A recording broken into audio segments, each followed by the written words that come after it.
জুনের মধ্যে তাহলে আপনার তো দুইটা ট্রিপ, একটা হচ্ছে ভারতেও হয়েছে, একটা চীনে হচ্ছে।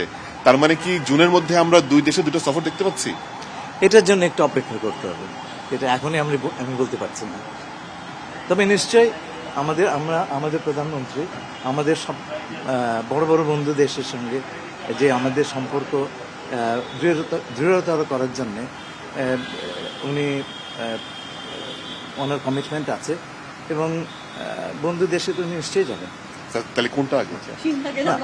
সেটা এখন আমরা জানি না, we are still working on, honestly we are working.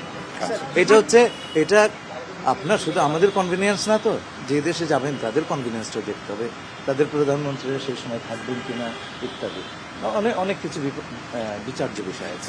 তাহলে কি ছোট্ট করে জানতে চাই, সিটকার যে $2 বিলিয়ন আমরা আপনার আরেকটা প্রশ্ন ছিল ওদের চারটে যে গ্লোবাল ইনিশিয়েটিভ, সেটাই আমরা প্রশ্নটা বলেন স্যার।